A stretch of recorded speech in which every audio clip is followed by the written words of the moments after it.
Well, don't really need these credit cards anymore. People tell me they bad for you anyway, and you don't need them. So I guess I'll just go ahead and cut them up. Hey, Ray, Huh? what the hell are you doing? Oh, I was just cutting these credit cards up. People said I don't need them. It's bad for you. No, put the scissors down and put the card down. But I don't need them. I said put it down. Right, fine then, man. God. Ray Woods here. Welcome to my channel, Crab Out the Bucket. On this channel, I discuss different topics related to my past mistakes so I can help you not make the same through financial education, mindset, business, and career growth. If you're new to the channel, go ahead and hit that subscribe button, smash that notification bell so you will be notified whenever I come out with more quality content. In today's video, we're going to discuss the basics of credit. I'm going to show you how you can start building your credit from scratch.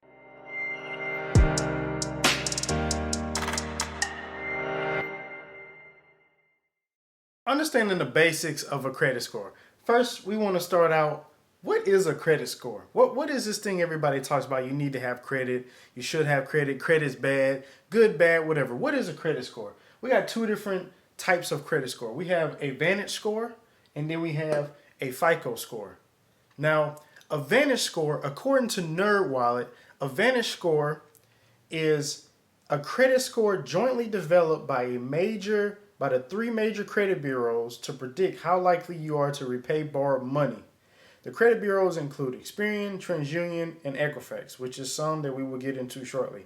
A FICO score is a three-digit number that lenders and credit card issuers use to predict how likely you are to repay them if they grant you credit.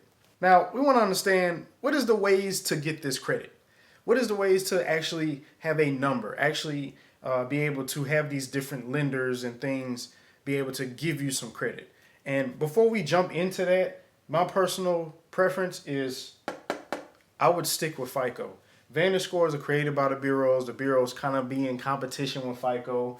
And it's like, FICO is its own entity, the Fair Isaac, this, blah, blah.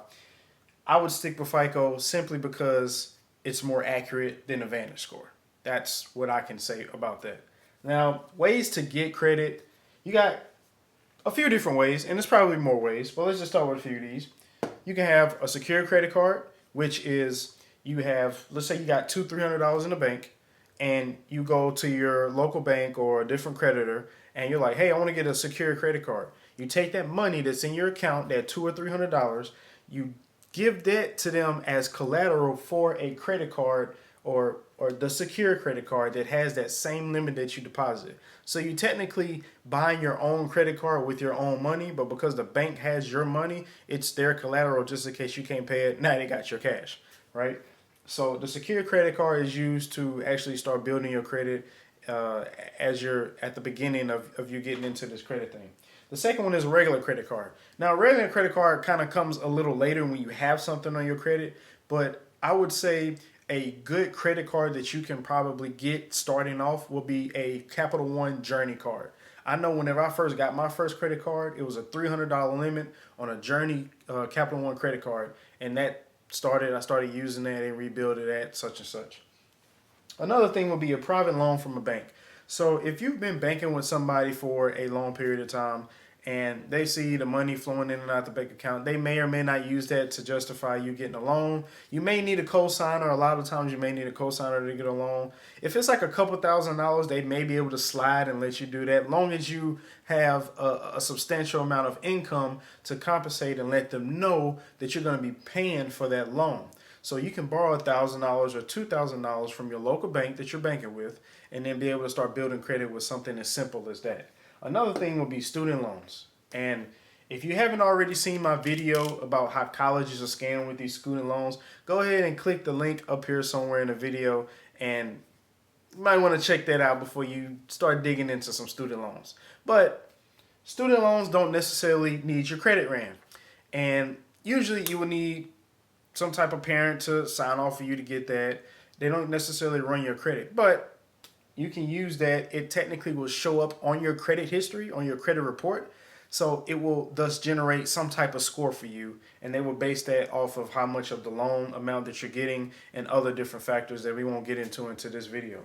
Another thing is a cosigner. So if you was to go get a car and you don't have any credit, you can bring your mom, your parent, a friend, or a family member, so you're able to get the car. And when you get the car, the lenders are going to give you the money, and the cosigner, which would be that relative or somebody which has a better credit score, you're able to kind of piggyback off of them, so the lender will approve you for the loan, so it'll still be in your name and that person's name. Now both parties will be liable for the loan, but at least you'll be able to get a loan, and that will be able to come on your credit report. Now let's get into the three major bureaus. The three major bureaus: Equifax, BS; Experian, BS; and TransUnion, BS. You gotta, these are the three major bureaus that a lot of people talk about, but what most people don't talk about is the other different bureaus. And I don't want to get into detail about these bureaus. I give you the name of these, a few of these, something like Innovis. You have SageStream. You have things like CoreLogic, and there's probably many other smaller bureaus that have your information just like these three bureaus have. And really, these three bureaus get a lot of the information from them smaller ones. But I won't get into that. That's something for you to research on your own. I just want to throw that out there for you. So now we're going to go into the score range. The score range is different, and it's going to be different for different countries. United States usually has a score range of about 300 to 850 as far as the FICO goes. I've seen other countries have in the thousands and different numbers, but we're just strictly speaking for US. 300 to 850 for the FICO. What you're going to start around whenever you're starting building your credit, if you're coming from scratch, you're going to get probably around 560, 580-ish, somewhere around there. You may get even lower than that. You may be between 530 and 540. You're going to be in the five somewhere. Your credit score is not going to be in the high sixes or mid sixes when you're just now getting something on your credit report. A goal would be to get 760 or higher. 720 is a good goal, but when you start to get to 760 or higher, you are able to tap into interest rates that most of America do not have. You're able to start getting offer letters from different creditors and high credit limit cards that most people do not have because they're not in that range of 760 or higher. Once you get past that, the whole world of finance opens up to you. Some people I have seen helping people with their credit is some people actually have zero.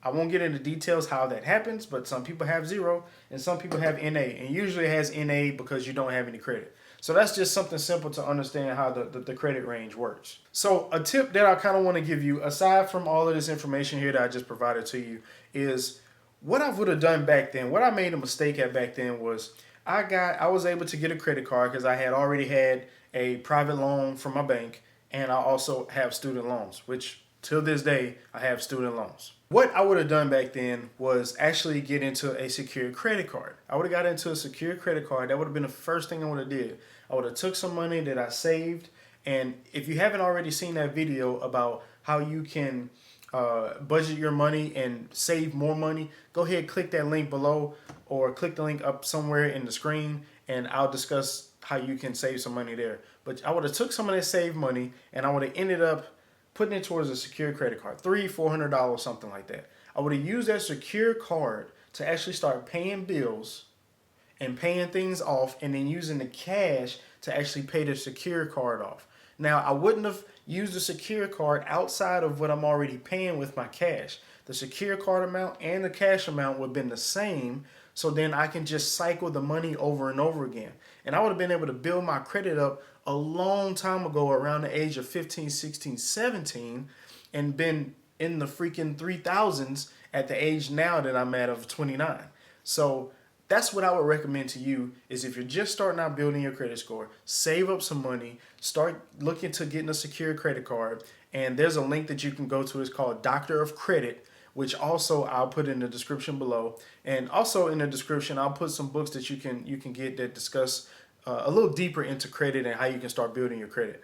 But Doctor of Credit is a good source that you can use to find information, find out the good credit cards. Maybe you want a rewards card, maybe you want travels, which can come later in the future.